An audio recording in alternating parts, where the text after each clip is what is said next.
After almost 3 years, I think I'm finally going back to a Google Pixel. Let me explain.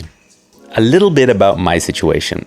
I've been using the iPhone 15 Pro as my daily driver, but since recently I've decided to have a second phone, that being an Android phone, because it's helpful to test things on iPhone as well as Android here on the channel.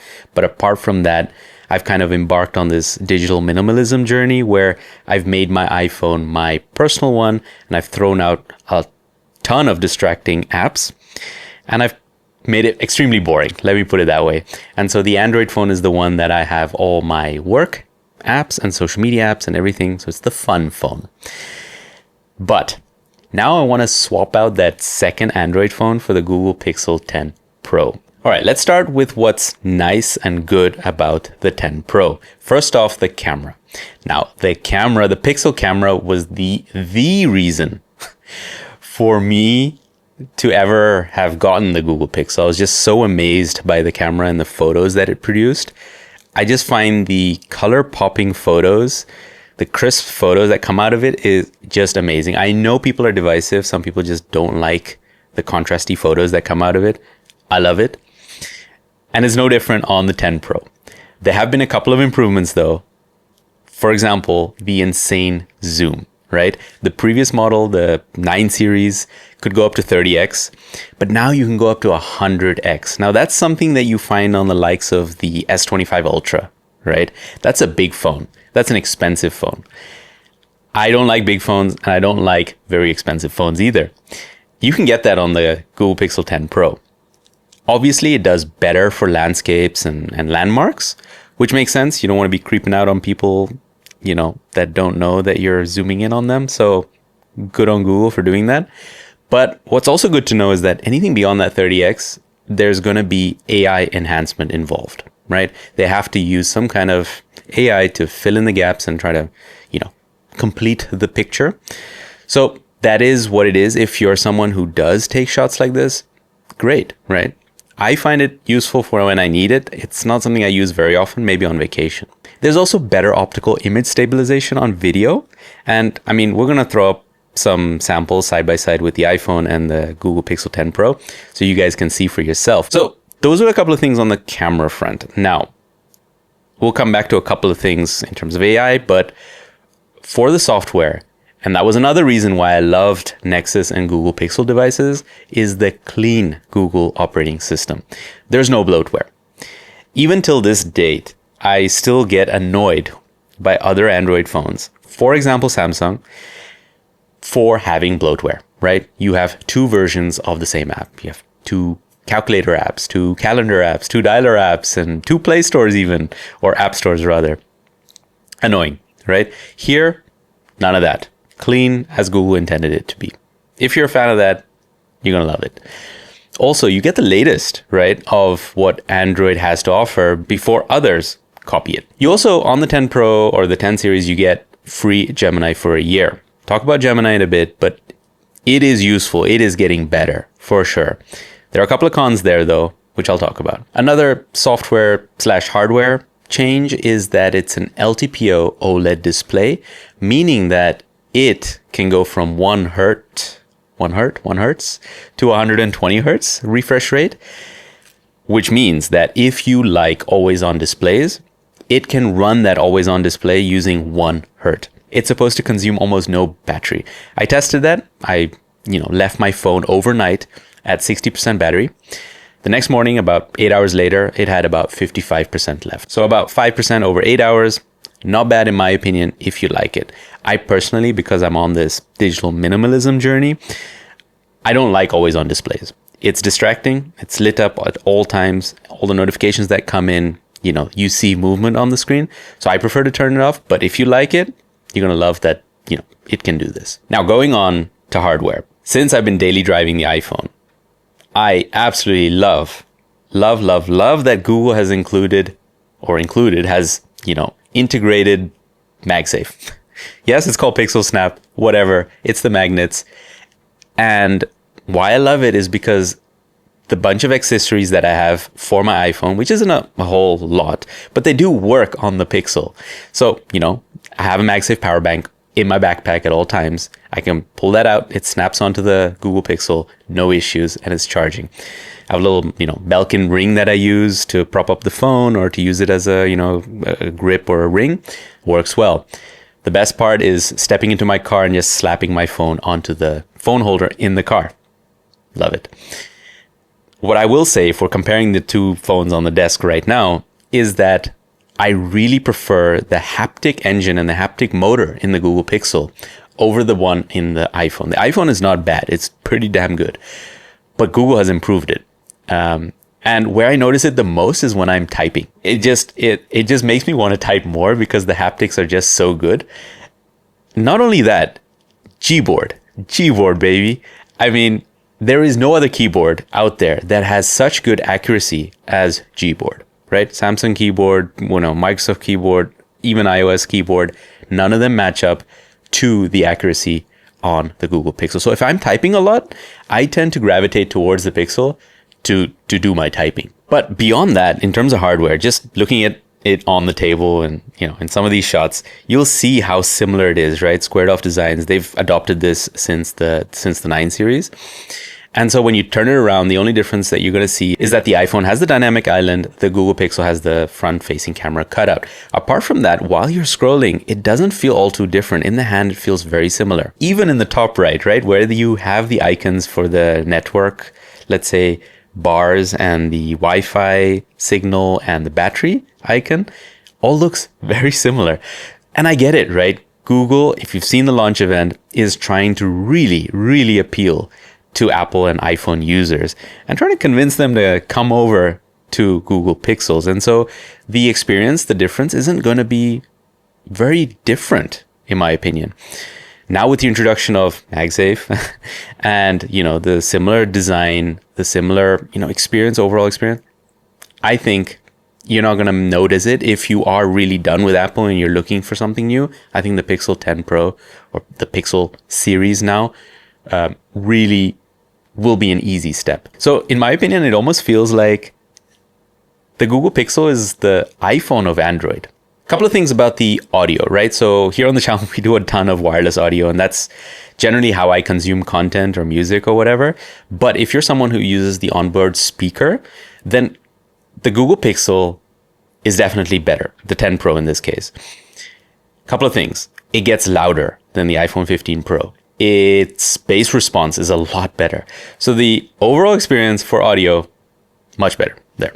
Alright, this is a Bose Quiet Comfort Ultra Generation 2 and it has a few noticeable differences from the first generation. Alright, this is a Bose Quiet Comfort Ultra Generation 2 and it has a few noticeable differences from the first generation. One. And speaking of audio, the new Google Pixel 10 Pros have Bluetooth 6.0 support. What does this mean? If you have a device that also supports Bluetooth 6.0, you can make the most of the standard if you have headphones or earbuds or speakers that support it. However, this does not necessarily mean like the best sound quality ever all of a sudden. For more information on what Bluetooth 6.0 is, we link to a couple of videos from Kenneth and Mark Ryan up here. But for now, this is a good addition that we're not seeing on many other flagship phones just yet. You also get Gemini Live, which is free for a year on the Google Pixel. It's a cool party trick. Well, it's more than a party trick, right? You don't have to chat to ask things. You don't have to upload pictures or whatever or take pictures.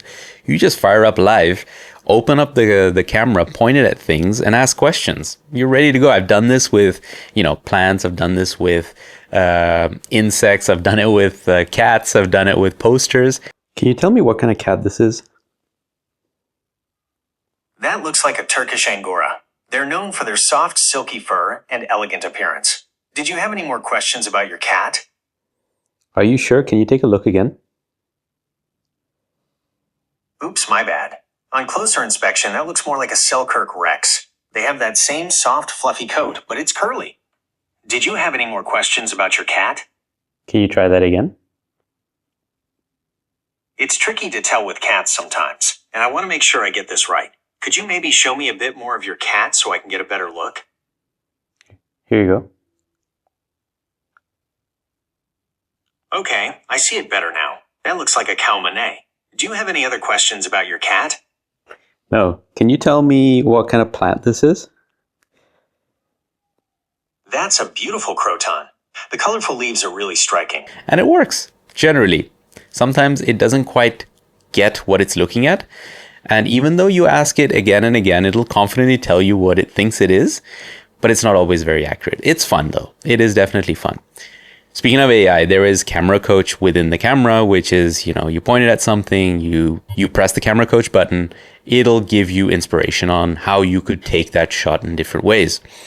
Not something I personally like to do. I mean, I like my own creativity and way of taking photos, but if you're, someone who likes to learn from what's out there and what the possibilities are, I mean, it's there, right? You also have auto best take. So if you take a photo, it'll take the best one out of a series of photos where everyone does have their eyes open and looking the best. Then there's that ProRes zoom that I talked about, 100x, where there is, AI being used to process some of those photos. Then we come to the cons. Now, in the camera department, the optical image stabilization for video that I talked about is reserved for the main lens only. So not on the ultra wide, also not on the telephoto. There's also no 4K 120 FPS. For some of you out there, you would, you prefer to shoot that way so you can use it for normal footage, but also you can slow it down, right? You can create slow-mo footage out of that. No support for that. There's also no log support. So if you're into shooting log, nope. Not there. On the hardware front, if you're an iPhone user like I am on the normal, Pro model, you're going to notice that the Pixel is heavier. It's also slightly bigger because, it is a slightly bigger display.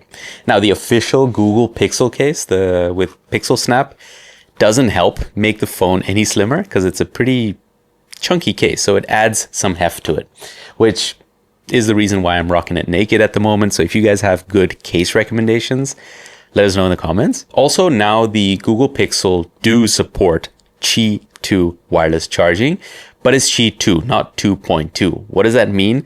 It means that the wireless charging speeds are not very fast. It's just 15 watts. You can get 25 watts, but then you have to go for the XL version of the Pro. So that's unfortunate. If you're in the US, watch out because you will not get a SIM card slot. This is something that Apple's been doing as well. We're in Europe. We have no issues. I have a physical SIM in mine.